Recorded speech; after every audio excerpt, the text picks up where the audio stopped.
안녕하세요. 송소부입니다. 자, 원희룡, 윤상현, 윤석열, 김건희, 이 정도? 이 정도는 지금 당장 구속을 시켜야 된다고 저는 생각을 해요. 왜냐하면 엘리트 코스를 밟으면서 살아온 사람들의 특징 중에 하나가 자기 자신이 뭔가 이렇게 궁지에 몰렸을 때 대처 능력이 없어요. 네. 그래서 그 궁지에 몰렸을 때 대처를 하는 가장 쉬운 방식이 극단적인 선택입니다. 엘리트 코스, 그러니까 뭐 부자, 돈이 많거나 아니면은 자기가 엘리트로 뭐 공부를 잘했거나 뭐 검사, 판사 뭐 이런 것만 쭉쭉 해서 살아온 사람들, 그리고 돈도 많아요. 이 사람들이 또 편안하게만 사는 사람들이죠.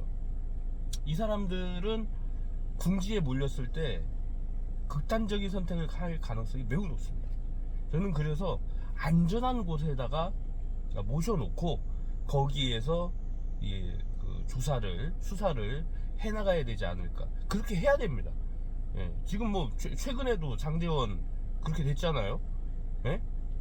이 사람들은 권성동이나 이런 사람들도 다 집어넣고 뭔가 시작을 해야 되지 않을까 싶긴 한데, 왜냐하면은 자기 제국의 영주로 살아가던 사람들이잖아요. 장제원 특히, 권성동도 마찬가지입니다.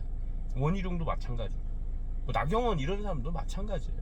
그래서 뭔가 일단 그 출국 금지 조치가 될 정도의 어떤 그 범죄 사실이 소명이 됐을 때는, 그런 게 이제 발견이 됐잖아요. 그럼 일단 일단 구속을 해야 돼요.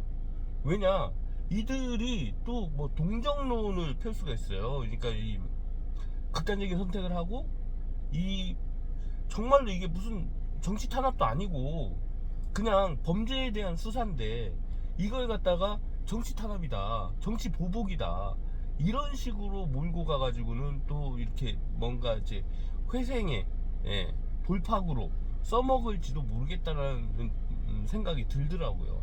그리고 이제 제일 중요한 건, 죄를 졌으면 죄값을 치러야죠. 살아서. 우리나라는 사형제도가 있기는 하지만 사형이 집행된 적이 없습니다. 꽤 오랫동안 몇십 년 동안. 그러기 때문에 스스로를 이렇게 사형시키는 어떤 그런 것은 반드시 막아야 된다. 그래서 이 범죄의 중대성, 중대범죄죠. 중대범죄이기도 하지만, 이 중대범죄이기 때문에 구속을 시켜야 된다라는 의미가 아니라, 서민의 삶을 살아보지 못한 사람들, 그러니까 우여곡절, 이렇게 갖은 세월의 풍파, 이런 것들을 겪어보지 못한 사람들은 이렇게 자기 자신이 뭔가 이제 쫓기듯이 궁지에 몰리면은 잘못된 선택을 하는 경우가 가능성이 굉장히 높아요. 그래서 이런 사람들은 반드시 구속을 시킨 상태에서 우리가 그 결과를 도출해내고, 또 무죄다 그러면 뭐 당연히 풀어줘야 되는 거죠. 근데 뭐 제가 볼 때는 무죄의 가능성은 없고 거진 무기징역일 가능성이 굉장히 높은데, 아직까지도 원희룡이 자기가 뭔가 스스로 뭔가를 폭로하고 하지 않는 거 보면 제 생각에는 좀 심각하다. 심각하다. 제가 어제 얘기했잖아요. 이게 자세하게 날짜별로, 시간대별로 자료를 정리해가지고 공수처에다 제출해야 된다. 그러면은 프리바게인이 가능하다. 형량 협상이 가능한데, 그러지 않고서는 무기징역이다. 근데 둘 중에 하나를 선택하겠죠. 증거인멸을 시도하든지 아니면은 묵비권을 시도하든지, 이쪽 하나하고, 하나는 그거 잘못된 선택, 극단적인 선택, 이런 걸 할 가능성이 매우 높기 때문에, 제 생각에는 정말로 빨리, 한시라도 빨리, 오늘 저녁이 되기 전에, 오늘이 가기 전에, 제발 부탁입니다. 제발. 양평고속도로, 그 다음에 그 삼부토건, 이거 거짓 확실하잖아요. 이 확실한 범죄 행위란 말이에요. 그러면 얘네들이 빠져나갈 구멍이 없다 라고 하는 판단을 이들도 반드시 했을 거예요. 빠져나갈 구멍이 없어요. 그러면 어떤 선택을 할까? 우리 같은 사람들은 그냥 자백하고, 아씨 내가 잘못했지, 내가 잘못했어, 내가 이렇게 죄를 졌지, 그러면서 이제 이렇게 해가지고 죗값을 치르는 것이 일반적인 사람들의 선택입니다. 하지만 한 번도 엘리트의 그 자리를 놓치지 않았고, 부유하고 권력을 누리고 모든 사람들을 자기 밑으로 이렇게 그 깔보면서 살아오던 사람들은 자기가 수사대상이 됐을 때 그 치욕을 견디지를 못해요.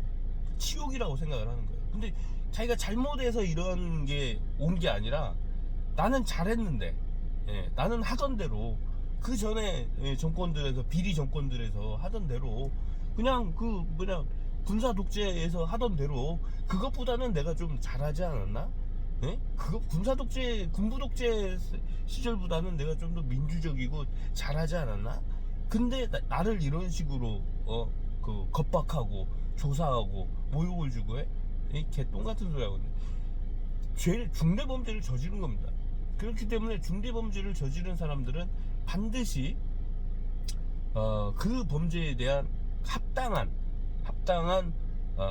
죗값을 치러야죠. 근데 그 죗값을 치르지 않는 방식으로 선택을 할 경우에, 이거 좀 사회적으로 이건 안 돼요. 그건 또 한 번의 죄를 저지르는 거예요.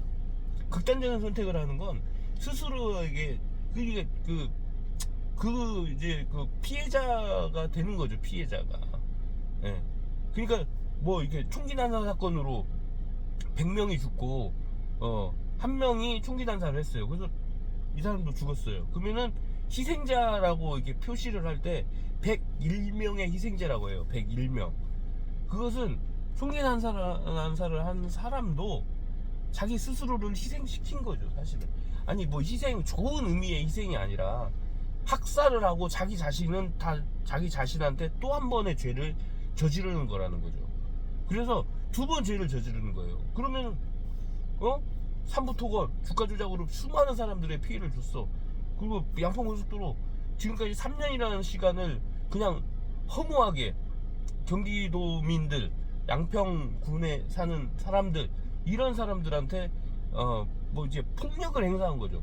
근데 그거에 대한 죗값을 치르지 않고 자기 자신을 스스로 또 죄를 저지른다? 이것은 있을 수 없는 일입니다. 절대로 있어서는 안 돼요. 그래서 깜빵에서 안전하게 보호하면서 이들을 수사를 해가지고 죗값을 치르게 해야 된다라고 말씀드리고 싶습니다.